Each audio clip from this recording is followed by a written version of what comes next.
אני רוצה ברשותך רגע להגיד שלום וצהריים טובים לניר הירשמן, מנכ"ל איגוד חברות הביטקוין בישראל. פורום חברות הקריפטו. עוד פעם אתה מתחיל. פורום חברות הקריפטו, ככה זה. אבל זה מבלבל, כי אנחנו נמצאים כאן ממש מול שגרירות הביטקוין, שזו מעונה רשמי של איגוד הביטקוין בישראל, כמובן.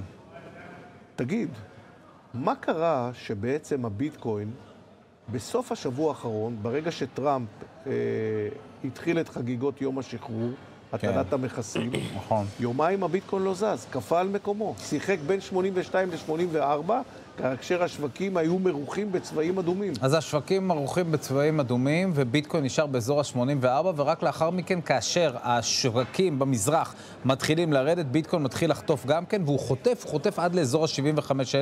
הוא היה 74 ומשהו. הוא היה 74 וקצת, אבל צריך להגיד שהיום קוינדסק בעצם מדווח, שכאשר ביטקוין יגיע לאזורי ה-74 או פחות, אנחנו נראה ליקווידציות, אנחנו נראה הנזלות גדולות מאוד של פוזיציות לונג. לכיוון ה-60 קל. נכון, זה אומר הנזלות מאוד מאוד גדולות של פוזיציות לונג, ההימור בעצם שאותם אנשים שהימרו שביטקוין יעלה, הפוזיציות שלהם כבר יהיה להם יקר מדי להחזיק אותם, ואנחנו נראה הנזלות משמעותיות מאוד, ואז אנחנו נראה באמת ירידות משמעותיות של, אנחנו צפויים לראות ירידות משמעותיות של ביטקוין. אנחנו ראינו את זה בעצם כבר פעמיים, הוא נוגע באזור של ה-74.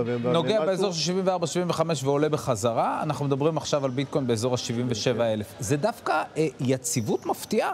חייבים לציין שהדבר הזה יציבות מפתיעה, זאת אומרת, גם שוק הנכסים הדיגיטליים בכלל באופן כללי בעולם, היום הוא עומד על 2.42 טריליון דולר, זה ירידות של אחוזים בודדים למשל מאתמול, אבל אנחנו לא מדברים על חיתוכי הערך הפראיים שהיינו רואים, שראינו אולי בסייקל הקודם לפני 3 ו4 שנים, אנחנו גם עדיין לא רואים התמוטטויות גדולות, כי אני מזכיר לך שהדברים האלה בסופו של דבר מה שהם עושים, זה, אתה יודע, כמו שוורן באפט אמר, כאשר הגאות נעלמת והשפל מגיע, רואים מי הלך לשחות בלי בגד הים, ולכן כאשר יש לנו ירידות כאלה בשערים, אז לפעמים אנחנו רואים נפילות. ראינו בסיבוב הקודם את הנפילה של טרה לונה, אותו מטבע יציב שהצית בעצם איזשהו גל הדף שלאחריו, גם ראינו את הנפילות, ראינו את הנפילה של FTX וראינו גם את צלזיוס קורסת, זאת אומרת ראינו ככה איזשהו גל הלם שעבר במערכת. זה יכול להיות משתי סיבות. סיבה אחת... אבל אני רוצה רגע לעצור אותך פה, כי נגעת באיש אחד שהגורו של עולם ההשקעות, וורן באפט, ואני רוצה רגע לשאול את מוטי כמענה, אני חושב, לקראת סיום השיחה בינינו, וורן באפט עשה מהלך אדיר בשנת 2024, הנזיל את רוב ההשקעות שלו בקרן, ובסופו של יום יושב על מזומן, שנותן לו תשואה שנתית של כ5%, והוא המנצח הגדול של כל השנה האחרונה. מה זה המנצח הגדול? הוא גם מתחילת השנה הוסיף לעונות 12 ביליון דולר. מיליארד. מיליארד, כן, ביליון, זה לא משנה. ולעומת, כאילו, אם אתה לוקח את 10 האנשים העשירים בעולם, כולם איבדו, חוץ ממנו, וזה רק... אתה יודע, זה מזכיר לי בקורונה, שחברים שפתאום התגלו לשוק ההון, לעשו את קט יהוד, הגורו שלהם. ואמרתי להם, בסוף זה נמדד לאורך זמן. ויצא לי לראות לפני שבוע, רגע, מה קרה מ-2020 עד להיום, ומי ניצח בתשואה, כמובן מי ניצח בתשואה, וורן באפט. אבל צריך להבין, ברקשייר האת'ווי עצמה היא בנויה בתצורה כזאת, שהיא מאוד מאוד מאוד מגוונת. יש לה עסקי ביטוח, עסקי ליבה בעצם, שמייצרים להם כל הזמן פלוט, כל הזמן תזרים להשקעות, ווורן באפט, יש לו אינטואיציה מדהימה להבין מתי יש גרידיות בשוק, ומתי צריך לחזור לשוק, ובגלל זה הוא אחד בדור, אין מה לעשות. ולכן הוא יושב על מזומן ולא מתפתה כל כך מהר להשקיע, כי לא שמענו על השקעות רציניות שלו בתקופה האחרונה. אני חוזר אליך, ניר. קטי ווד, בעניין הזה, הרי הלכה על העניין... על העניין של הביטקוין. קתי ווד הלכה על ETFים של ביטקוין, באמת אנחנו רואים שהדחיפה הגדולה להנפקה של ETFים של ביטקוין הייתה באמת, הגיעה מהאזורים של קתי ווד, ובאמת הדבר הזה קרה תחת הממשל של ביידן. לא רק הדבר הזה קרה, גם עם ההתנגדות המשמעותית של ממשל ביידן ועם גארי גנסלר ברשות ניירות ערך האמריקאית, קיבלנו גם ETF לביטקוין וגם ETF לאיתריום, קרנות סל. הם באותה תקופה דיברו באמת על קפיצות משמעותיות מאוד בסכומים. אני זוכר רעיונות שלה שהיא מדברת באמת על ביטקוין בשערים מדהימים. בינתיים אנחנו ראינו את ביטקוין מגיע עד ל-106, 107,000. לא, 110,000. 109 ומשהו. אתה יודע, תלוי איפה מסתכלים. באיזה בורסה אתה מסתכל. תלוי באיזה אקסצ'יינג' אתה מסתכל, ותלוי מה היה הטרייד האחרון, אבל לצורך העניין לא ראינו את ביטקוין שוהה שם יותר מדי זמן, ראינו אותו נוגע וחוזר ונסוג בחזרה, ובאמת לא ראינו את הסכומים שקתי ווד דיברה עליהם. אני חושב אבל הדבר המעניין אולי, כשאנחנו מסתכלים על זה, תשמע, אני רוצה לקחת אותך רגע, אתה יודע, אנחנו מדברים כל הזמן על ביטקוין, אני רוצה לקחת אותך 95 שנה אחורה. בשנת 1930 היה לנו בעצם את החקיקת סמוט האולי בארצות הברית. חקיקה בעצם שהנשיא הובר חותם עליה, חקיקת מכסים משמעותית, שאמורה להפוך את אמריקה לגדולה ולמגן אותה בפני היבוא הזול שזרם אליה. ומה ראינו שבעצם הייצוא של ארצות הברית בתוך שנתיים קרס ב-61%, והמתחרה הגדולה באותה התקופה של ארצות הברית, אותה ברית המועצות שאנחנו זוכרים לרעה, מצליחה לצמוח על חשבונה, מצליחה לייצא יותר ממנה, והתוצרת החקלאית שלה מציפה את העולם. הסיפור הזה של מכסים, יש לו, אתה יודע, הוא דרך חד סטרית. הדבר היחידי שאנחנו יכולים לנסות למצוא איזשהו היגיון בשיגעון הזה, זה להגיד את הדבר הבא. רק שנייה, טראמפ רוצה לאזן את העולם, ולכן הוא משחק צ'יקן עם כל העולם. הוא יושב במכוניתו, נותן גז, וכל שאר העולם דוהר מולו. רק מה הבעיה, דודו? אתה מבין? מה הבעיה בסיפור הזה? הבעיה היא זה שכשראינו אתה יודע, את רוק הדסון, או את הכוכבי עבר, שהם עושים משחק הצ'יקן שלהם בעבר, אז אתה יודע, אמרנו לעצמנו, טוב, מקסימום יאבדו את חייהם. אבל במקרה הזה, אם טראמפ מתנגש בשאר העולם, תאונת הדרכים לא תהיה על חשבונו, תאונת הדרכים תהיה על חשבוננו. זאת אומרת, אנחנו, קודם כל אזרחי ארצות הברית, שזה לא אנחנו, אבל אנחנו, שאר העולם, ניכנס לתוך תאונת הדרכים הזאת, ובגדול.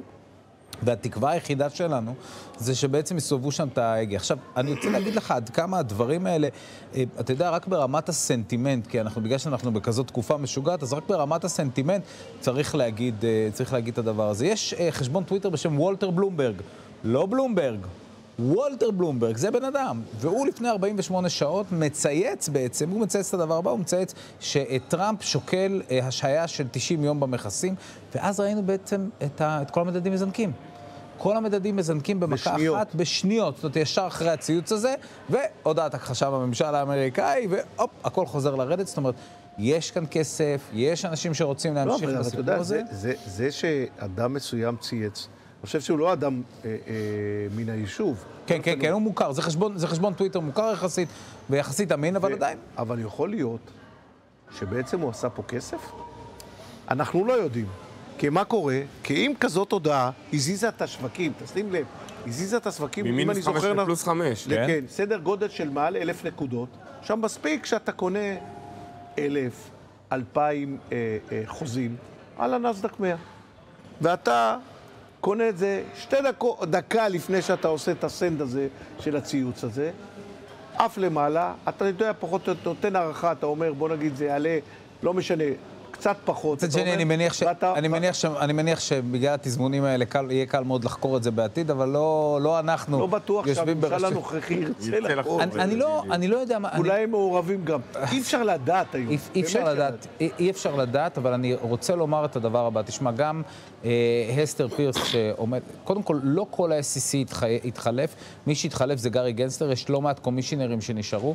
אני חושב שאנחנו אומרים לא אלמן ישראל, אז גם לא אלמנה אמריקה, בסדר? זאת אומרת, גם שם אני מניח שיש אנשים שירצו לחקור שחיתויות, אבל צריך לומר את הדבר הבא לגבי... הכל בענייני אינטרסים, אם טראמפ, אם אותו אדם מפריע לטראמפ, על המקום הוא שולח את ה... אני חושב שהיציבות היחסית שאנחנו רואים בשוק הקריפטו קשורה באמת לעובדה שארצות הברית עומדת מאחורי שוק הקריפטו בצורה יחסית מאוד משמעותית. אנחנו רואים קודם כל את הטאסק פורס של הרשות ניירות ערך האמריקאי ממשיך לעבוד, הוא הולך ביולי להגיש את המסקנות שלו. אגב, גם אנחנו בישראל ממשיכים לעבוד. אתמול התכנסה הוועדה הציבורית לגיבוש אסטרטגיית קריפטו בראשות אריק פינטו, לשעבר מנכ"ל בנק הפועלים.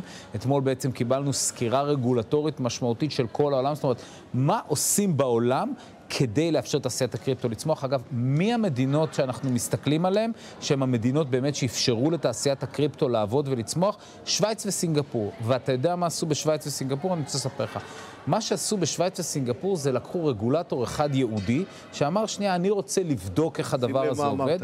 אחד, ויהודי כמובן, לא יהודי, אבל יהודי, זאת אומרת, רגולטור אחד שמוקדש לנושא. אתה יודע שוועדת המדע של הכנסת, ועדת המשנה למדע וטכנולוגיה של הכנסת התכנסה כדי לדון בעתיד תעשיית הקריפטו, ישבו 9 רגולטורים שונים מהצד השני של השולחן. עכשיו, מה הנקודה? הנקודה היא שכאשר אתה מנסח כללים, מה זה רגולטור? זה בן אדם שקובע את כללי המשחק. אז כאשר אתה מנסח את כללי המשחק, אתה מנסח אותם קצת ככה וקצת ככה, והתפסים האלה והתפסים האלה, שיש לך 9 שופטים שונים על המגרש, וכל אחד שורק לך על עבירה אחרת, אתה נכנס לבעיה יחסית משמעותית, ואני חושב שאם אנחנו מסתכלים גם על שוויץ וגם על סינגפור, זה נקודה מאוד חשובה. צריך לומר עוד דבר אחד. אנחנו נמצאים גם היום אחרי דוח משמעותי מאוד של רשות החדשנות, שמראה בעצם עזיבה של אנשי הייטק. קראתי הבוקר ציוץ של מייקל אייזנברג, שמייקל אייזנברג אומר, תשמע, ישראל, במיוחד לאור מהפכת הבינה המלאכותית, אנחנו הולכים לחטוף בכל מה שקשור במתכנתים. זאת אומרת, מתכנתים ברמות הביניים וברמות הנמוכות הולכים להיות מפוטרים. ולכן אנחנו צריכים מנוע צמיחה חדש להייטק הישראלי, והוא מדבר ספציפית על פיננסים, ואני חושב שבעניין הזה קריפטו היא נקודה חשובה. זאת אומרת, אנחנו חייבים... שיכול להיות מה שאתה בעצם אומר, שיכול להיות שיש מצב שהעיניים יופנו מכיוון, מבחינת כוח העבודה, שוק העבודה, מה-AI או מענפים אחרים בהייטק לכיוון תעשיית הקריפטו. אני אומר שישראל צריכה to diversify. ישראל צריכה להגיע למצב שבו לא כל הכלכלה שלה מושתתת על ענף הסייבר. ב-AI אנחנו עדיין רחוקים שנות אור מאחורה. אין לנו את הוויז ב-AI שיש לנו את זה. זאת אומרת, מה זה AI? AI החברות הגדולות, מודלי השפה הגדולים לא נמצאים בישראל. קלוד, ChatGPT ועוד מודלי שפה גדולים אחרים, זה לא דברים שייצרו אותם בישראל. יש לנו כמה סטארט-אפים טובים בתחום, אבל לא מספיק גדולים ולא מספיק חזקים עדיין. אבל אנחנו כן חייבים לנסות לייצר לעצמנו איזושהי תעשייה נוספת שתאפשר לנו מקורות הכנסה ומיסים. כאשר אנחנו מתייחסים לאסטרטגיית קריפטו, תסתכל על ארצות הברית למשל. כן, אז ארצות הברית מה היא אומרת? היא אומרת, הנה, אני מפתחת תעשיית הקריפטו ואני יוצרת עוד ענף. ניר הירשמן, מנכ"ל פורום חברות הקריפטו, אני מקווה שאמרתי הפעם, בדיוק, כמה שחזרתי את זה. תודה רבה בעבור הדברים, ואנחנו כמובן נתראה בשבוע הבא עם תיאות לבוא במהלך חול המועד, יום רביעי, היום שלך. אני רוצה להגיד תודה רבה גם למוטי ארוש מנכ"ל פלקון קפיטל בעבור הדברים. אנחנו כמובן נתראה שבוע הבא, יש לנו עוד מספיק שבועות, ונראה האם באמת הדולר הגיע לאיזושהי נקודת התנגדות, או האם הדברים ילכו בכיוונים שאנחנו לא כל כך נאהב לראות אותם. אנחנו יוצאים עכשיו להפסקה קצרה וכבר חוזרים.